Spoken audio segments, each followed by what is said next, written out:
It's the truth about parenting. Something needs to be real for us. The truth is in the raw things that people don't talk about. This journey is not for the weak. Welcome to the Mama Jack podcast.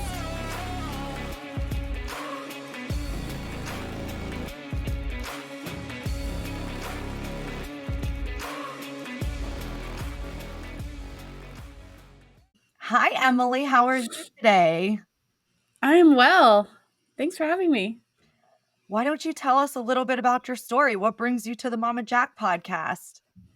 Alrighty. So I am a holistic trauma recovery coach. That is what I do now. My backstory, I was raised primarily by my paternal grandparents. My mom dropped me off when I was 6 or 7 months old and said, deal with it. From there, my dad was living with us, my grandparents and I. Then he married my stepmom, my and she had a little boy as well. So I was really close with my dad at that point, and I wanted to go live with my dad. So um, I moved from my grandparents' house to live with my dad and his wife and her son, and that was the worst decision in retrospect. I lived with them for about 18 months, and during that 18 months, I was abused in all the ways. Um, it wasn't until November of 97 that something snapped inside of my little 7-year-old mind, and I was not going back. I was at my biological mom's house for the weekend. She told me to go get my stuff ready so I could go home, and I decided I was not going home. So I went in my sister's room, gathered all my things up, put them in my bag, and I was underweight. So I fit in the chair hole of her desk really nicely and put my bag in front of me, and there I sat.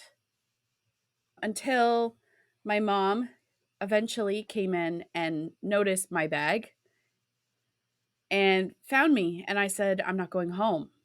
Well, what do I do now? She says, well, figure it out. And from there, I went back to live with my grandparents.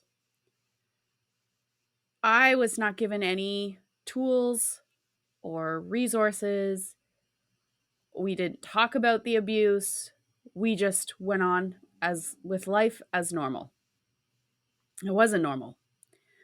I was 9 or 10 years old the first time I looked at my grandmother and told her I didn't want to be alive anymore, and she responded with, "We don't talk that way." So I didn't. I didn't talk that way anymore. I stuffed it down, stuffed it deep, deep, deep, deep, deep, and went through my middle school and high school and university years struggling with anxiety and depression, but I felt like I had to hide it because people would judge me and I would be seen as weak. So I graduated high school and went as far away as I was comfortable with. So I moved 4 hours from where I grew up to go to university.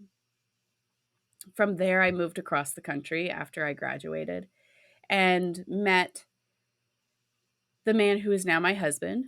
And we got married in 2016 and we started trying to have a family. I didn't want to have kids originally because I didn't want to be responsible for messing another human up the way that I was messed up. And my husband did. So I compromised. I said, okay, we can have one. And the journey to conceiving our daughter began. And it was a hard road. I struggled with infertility for about a year and a half and suffered a miscarriage in that time, which led me to taking things into my own hands and learning more about how my stress response from all of the trauma that I had repressed was impacting my body physically. So we got that sorted out, and we established a healthy pregnancy. And she was born in September of 2018. And the trauma freight train that I had pushed down and worked so hard for so many years to hide away came barreling down the tracks and smacked right into me as I was sitting on my sofa looking at my beautiful baby girl who looked exactly like baby Emily. So she was, my opinion, she was adorable and um, also incredibly triggering. Something that I was not expecting was for mamahood to be so intensely triggering. I thought that all of that stuff from my childhood was so far in the past that it wasn't going to matter anymore. I was wrong. I was very wrong. And my nervous system in those early postpartum days was in a run, get out of here, this isn't safe kind of a state. Well, cognitively, I knew that if I ran, I was going to repeat the cycle that I had lived and hurt my daughter the way that I was hurt, and my husband would have been collateral damage. And I couldn't live with myself if that were to happen. So I decided to stay and figure it out and face all the hard stuff that I was feeling. And that healing journey, that was the beginning of my healing journey. Um, I'm I'm a work in I want to progress. stop you there and say, I want to stop you there and say, yes, you don't realize trauma. That is like for me, I didn't even realize I had childhood trauma until I had kids. And Mhm, I went through all the things after having kids. And I was like, wow. And then, working with my therapist, and I have an amazing psychologist. And her bringing it up and me realizing like the triggers being a mom and how it relates to trauma in the past. And, my trauma isn't as like intense as a lot of other people's. My mom was sick my whole life. So I didn't even realize as an adult, I was like, oh, she was sick. Yeah, I handled it. But I didn't realize all the repressed emotions I had, how I mhm. didn't know how to deal with my emotions, how my son getting upset would trigger me. And yeah, like 100%. This is a thing, that a lot of people deal with actually. And I think it goes unknown.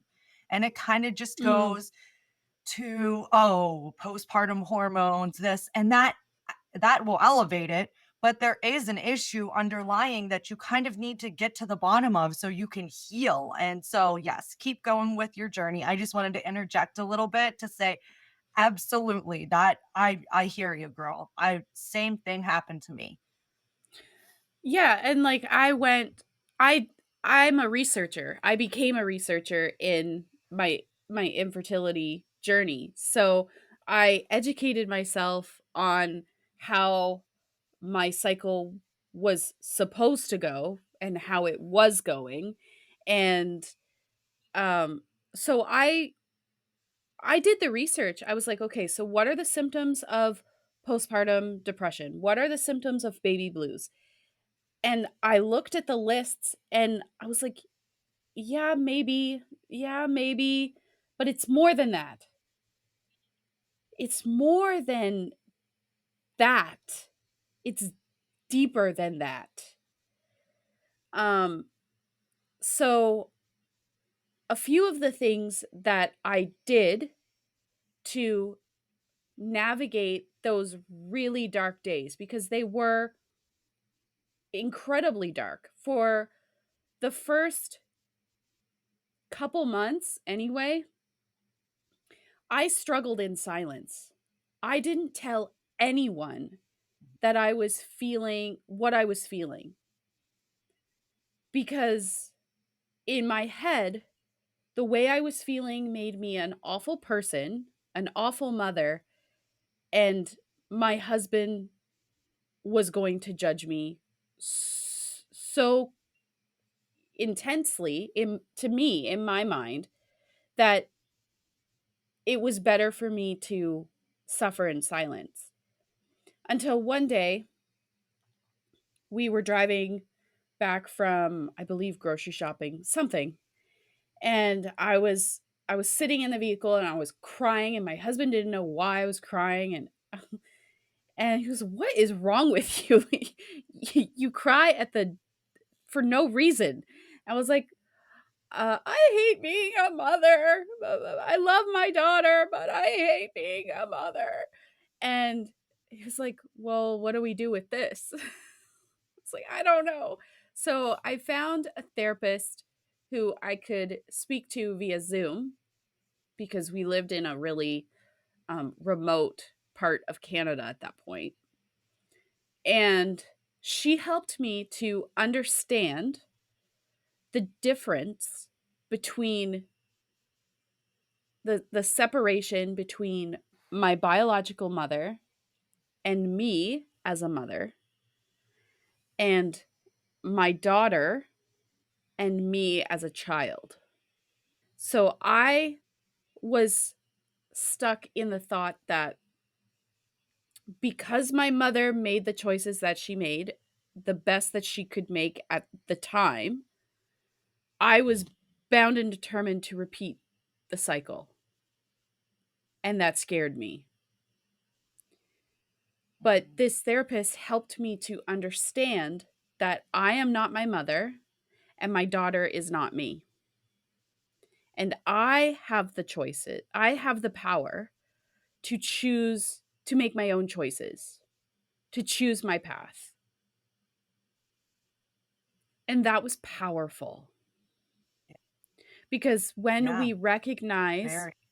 that we are not the person that hurt us, we are not our parents, we are us, we are ourselves, and we have the power to make different choices, it helps you to reclaim your power. You are not defined by the person who hurt you and the choices that they made. Because maybe they hurt you and it was intentional, but maybe they hurt you and it wasn't intentional. Yeah. So that distinction was huge.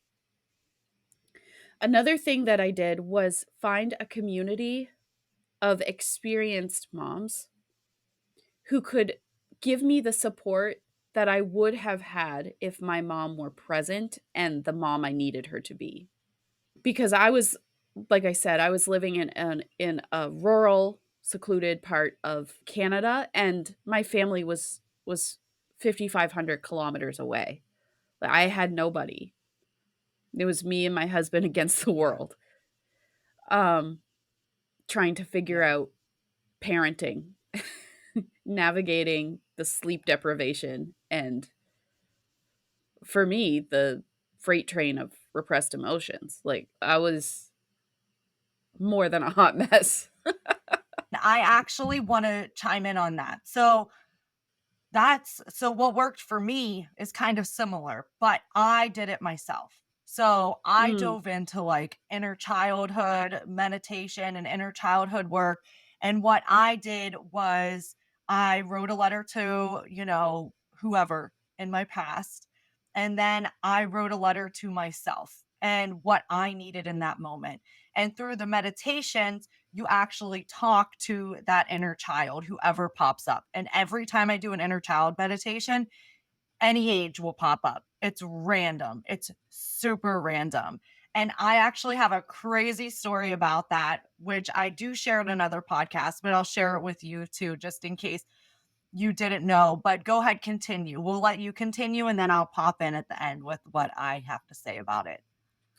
yeah. So when you're healing, community is something that I feel is a make or break kind of thing. Like, we feel so isolated in our healing. We feel like we're the only one facing this, but it is so common that mamas are struggling, and we just grin and bear it. But if you have a community when you are healing of mamas who have been there, who have overcome, they are able to give you the support that you need.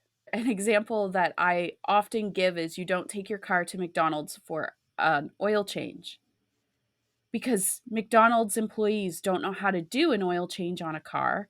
They know how to cook McDonald's food. And so your car might not run properly if you took it to the wrong place to get an oil change, right? So it's the same kind of deal when you're healing trauma. People who have not done the healing work don't know how to support you. They have good intentions, they can try, but sometimes it does more harm than good because they're unaware of how to give you the support that you need. Many people are fixers, and I don't know about you, but I don't need somebody to fix my stuff. I need them to give me space and support to work through it on my own at my own pace. So, community really provides the support to help you keep going on those days that are inevitably going to be tough. Those days that you would rather give up and just not continue to do the healing work than to stay the course. Because healing for me has been incredibly tough on some days. It's like a roller coaster. There are days when I would rather give up because it would be easier to.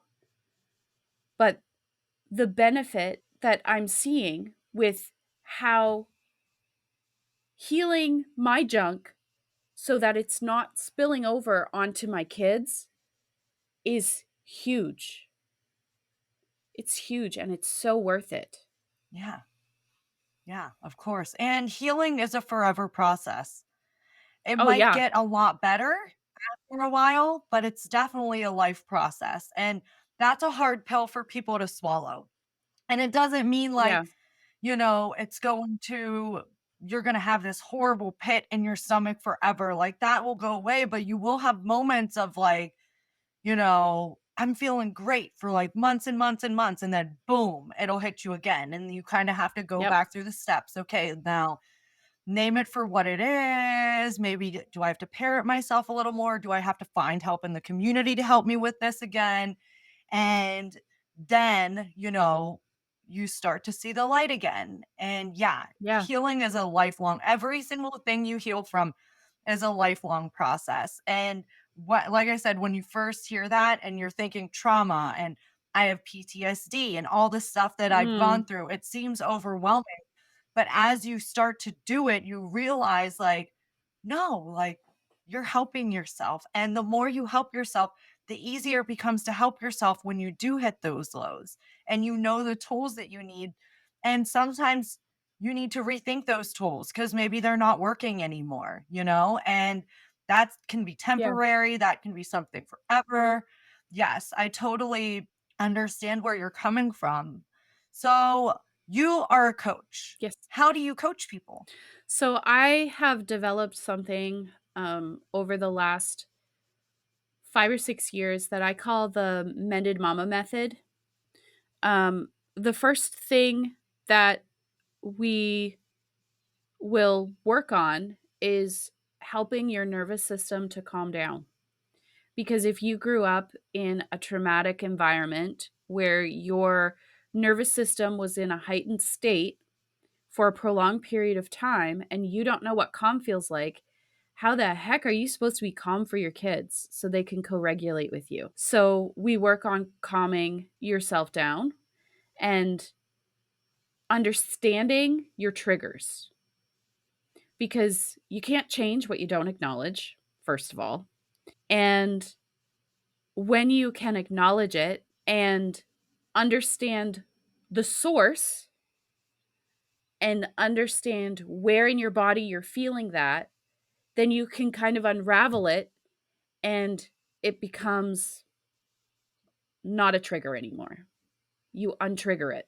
And then from there, we work on casting a vision, and there's a set of stepping stones that I work my clients through to help them to reclaim their power and discover their true identity, because your identity that you adopted in the midst of your trauma, who your trauma told you you were, and who you actually were created to be, are two very different things.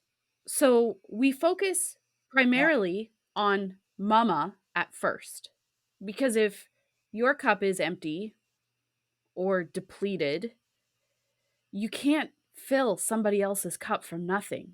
And then the fourth pillar, we work on improving your relationship connections, which is huge because growing up, maybe you were not shown what a healthy relationship looks like, what boundaries look like. And boundaries for a trauma survivor are tough because the people in our lives who take advantage of us kick up a stink when we start to implement boundaries and we become the villain. Yep. But they're only kicking up the stink because they are no longer going to benefit from your lack of boundaries. Absolutely. Yep.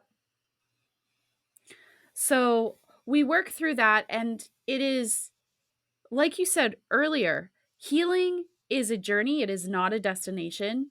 I don't know that anybody is ever going to be truly 100% healed. It's a lifelong journey, and it's not linear. Yep. I absolutely agree. It's not linear. Sometimes there are highs, sometimes there are lows. Sometimes you have to work through that thing that happened when you were 6 17 times, but each time you're dealing with it, it's on a different level because your body has one main objective, and that is to stay alive. And if you deal with that thing that happened when you were 6 all at the same time, it's going to overwhelm your body and it's not good. So your body protects itself and only lets you deal with a little piece of the pie, a little corner, and you chip away at the side of it. Yeah. I actually use that to heal, to start healing myself. And it still comes up. It's crazy. Like, I went through this huge healing process after my mental breakdown. And what I wanted to tell you earlier was in one of the, I don't know if you include meditation in what you do at all, but in one of the early childhood meditations, I had my mental breakdown and then I went to a retreat. And the retreat was scheduled like 6 months before. It just so happened it was the week after I totally, like, my brain totally dipped out on the world, right? So at this retreat, we're doing childhood, like, meditation, inner child work. And we were told to bring a picture of ourselves when we were little. And this was before I put puzzle pieces together. So what happened to me was I had super bad postpartum depression. I had trauma, which I didn't even know about. I had PTSD. I had postpartum anxiety. You name it, it was there. Okay. And I got to the point where I was just hanging on in pieces. And my son ended up getting the stomach flu. Oh Now, man. he had thrown up before. I was fine. I don't like throw up. Who likes throw up? But it was fine. This time I like shattered. I could not handle it. I could not be around him. I was panicking. I didn't, the whole night, I did not sleep. Okay. And it was insane. Like my husband was like, whoa, like I feel this. And I was still pumping for my daughter. So taking like, I had had Xanax in the past to help me. Taking anything to calm me down was not an option at the time, right? And so, oh my God, yes, it turned in from that to me just being a complete zombie. So that happens. And I'm at the retreat. We're doing that childhood meditation. I had brought a picture of me 3 or 4 holding a fish. So I'm thinking before doing any of this, because this was completely new to me, oh, that's who I'm going to see, right? What we enter the meditation, you see your inner child. It was clearly me in first grade. I have the picture like on my phone. I was wearing this pink and white polka dotted dress with a matching headband, completely me. And I was like, wow, this is really weird. So after that, I had quickly had to get a psychiatrist, and she diagnosed me, you know, in an hour, but she was like, I want to talk to your psychologist. This is how I know my team is like incredible, right? Because they have communication with each other like no other. So they were going to have a meeting because my psychologist had been working with me for months and months and months and knew what was happening just to agree with where I was at. So I have a phone call with my psychologist, and she's like, think back to the very beginning. What's the first traumatic thing you remember? And the first traumatic thing I remembered was my mom had a mental breakdown when I was 7 years old, which would have been first grade. And I used to try to make myself sick or actually make myself sick, throwing up to go home and be with her. And boom, it connected, right? Like all of these things were happening. And then that one trigger because of childhood trauma. And then we looked back and it was like my mom had been sick every 4 years. Now, I don't blame her for this. How can she help it? It wasn't like she wasn't doing anything to cause these. It's just her life. And there's an episode about my mom and her illness journey that I just released on here. So it wasn't her fault, but it was a lot of trauma for me. And you're right. That generation was taught to sweep it under the rug. We didn't Mm, talk about it. I didn't talk about it with my dad. I didn't talk about it with my mom because mm, I didn't want to bring it up to her. But at a very young age, I felt like I had to almost not be the parent, but be like the cheerleader, be happy all the time. I wasn't allowed to feel sad because how dare I feel sad when my mom's going through this and there's no space for me to feel sad. mhm, They should be the ones feeling sad. I didn't know it was okay for me. mm. So that created so much in my adulthood. And when you become a parent, man, you cannot hide from this stuff. It's Nope. like it comes and it smacks you right in the face. Yeah, And yeah. oftentimes, like, it could be rage, it can be depression, it can be, an automatic response. And I was hurting myself. And that was my PTSD coming in on this, right? Because PTSD, it's like me putting the pieces together, like, okay, what are the pieces? What are all these things? Okay. And you name it, and then you understand it. And PTSD was a lack of control. That's what happened. So, in my head, lack of control. Kids are the ultimate lack of control, right? Ultimate. Mhm, Even with trauma and your adult years, you've learned to control it, right? By putting it under the rug. So when that lack of control hits, it's like this trauma comes rolling in and it doesn't look like it. You're not automatically thinking of like, oh, this is why this is happening. You have to dig and understand what is going on and put the puzzle pieces together. So, yes, I put that other puzzle piece together. Well, with my psychologist, lack of control, PTSD, the ultimate lack of control normally. If you have PTSD, it was caused by some sort of crazy event that you could not control yourself. So it was, the ultimate control is in your physical. So when you have PTSD too, it goes, you skip your rational thinking. It goes from thought to fight or flight a lot of the times, especially in stressful situations. So that's why I was hurting myself. Boom. Like it would just go from one to the other because that's what I could control, pain. Right. And it's just so important for people to have a safe space and be open to talk about it. I love what you're doing. I love what you're doing because I wish I had an outlet like that. And oftentimes I felt like, how dare I say I have trauma growing up? Like, I didn't Mm. have any of the, abuse or anything like that. And I hold space for all of that, right? I hold space as a podcast host, as a friend, as a spiritual person. Like, I'm always holding space for people. But when it comes down to it, the function of the brain, it's the same process. It's just, what are you dealing with, and how do I Mhm. get through this? Do you have any tips or pointers on how you got started your healing journey through your abuse that you went through?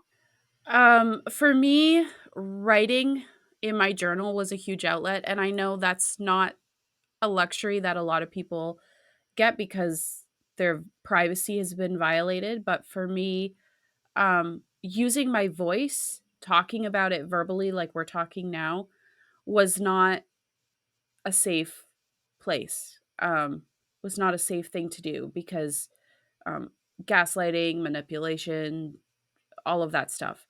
So I started journaling a lot. And um, like when I get my pen and my journal and I start writing, there is no judgment. I write what flows through my pen, and then I read it back to myself, and I can write things that I would never say out loud. And then I read it back to myself, and the the emotional release takes place.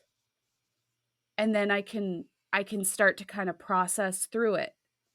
That's how I discovered mother figures were unsafe for me, because every mother figure I had in my life didn't want me, didn't listen, didn't validate, didn't care. I was in the way, I was a burden. So, mother figures for me, hence why I hated being a mom, mother figures for me were unsafe. And when I was able to journal that out and discover that, things changed. So, journaling is one way. Another thing that I did was mindfulness. So, for me, I really struggle to meditate because I can't turn my brain off. But sitting quietly and practicing mindful breathing helps to calm my mind, slows it down a bit. I wrote a book. I wrote a book to heal. So when I was going through the things, the healing, the initial healing after I had my daughter, and I was realizing, oh, I I need to believe in myself because I don't believe in myself. And when I believe in myself, that holds more power than my husband believing in me, Yeah. because he can't do this stuff. He can't do it for me. Only I can do it. So I have to believe that I can. So I went through a process of writing down all the beliefs that I held about myself. And then I went through my life and I looked for evidence. So one of my beliefs that I held about myself was I was stupid, because that's what I was told when I was 6 and 7 years old, in the depth of my abuse, is that you're stupid and you're not going to make anything of yourself. So then I had to go back and look through, okay, well, what physical evidence, other than somebody telling me that I am, is there? And I couldn't find any, because at that point in my life, I was a public school educator who got a job straight out of school. So clearly I wasn't stupid. So I couldn't find any evidence. So that belief is not serving me. So how do I reframe it so that it is? So I did some research on how to reframe beliefs. and reprogram neural pathways. And I learned that if I were to reframe I am stupid to I'm a genius, my brain's going to pick up on that and call me on it and not want to believe it because it's such a drastic jump. So, I learned about gradual reframing. So instead of going from I'm stupid to I'm a genius, going from I am stupid to I am learning new things. And from there, working up to I'm smart. Breaking it down into small bites so that I can trick my brain into speaking kindly, believing uplifting things instead of things that tear me down. Yeah, that's beautiful. That's a beautiful process. I love that so much because we all have those things, right? And it's like, I haven't done that. I'm like thinking now, I'm like, dang. I was just telling the story the other day about how I was always the hairstylist. I was a hairstylist for 15 years. And my mom used to always say, yeah, she's my hairstylist. It's kind of weird that my mom actually did kind of predict what we were going to do as we got older, but that's a whole other story. And when it came to taking SATs, everybody took the SATs to get into college. I remember my sister took them twice, and her first score was like real low. And I took them just to take them because I was like, I don't even want to go to college. I hate school, Mm. but I'm going to take them for the option. Right. And my first test score was actually like better than both of my brother and sister's first test scores. And I was like, maybe I'm not as just like airy as everybody's saying. And then as I got to be an adult, it was like a joke with my mom. She was like, yeah, I always thought maybe you had ADD. And I was like, great. So I could have been like a brain surgeon, mom. And now I laugh. I'm completely happy where I'm at right now. But it is like that Mhm. conditioning for so long, right? And it gets to you, like even the little things, like I said before, like you don't realize even some of these little jokes like get in there and it's like, woo, okay, well, Mhm. um, a big one for me growing up. And it wasn't, like I said, not so dramatic, but I constantly heard always a bridesmaid, never a bride, because I would get second in this or I would get second in that and all of this stuff. And that stuck with me for so long. And I'm like, Mhm. now I'm like, no, I'm the bride. Like, I'm the main character in my story, right? In my story, I get to be the main character. There is no one above. There is like my kids. My kids are really close, right? My Yeah. husband is really close. But there is like, it's me. I get to decide. Like, no. And oh, yeah. So it's kind of nerve-wracking to think about that kind of stuff, but also Oh, very yeah. enlightening because then you start to think like, what am I saying to my kid? Is there Mhm. going to be a phrase like that they're going to think of their whole life? And it makes me very aware of how I speak to my children, even at the young ages they are. They're 2 and 4. Yeah. So my language with my kids has been way different.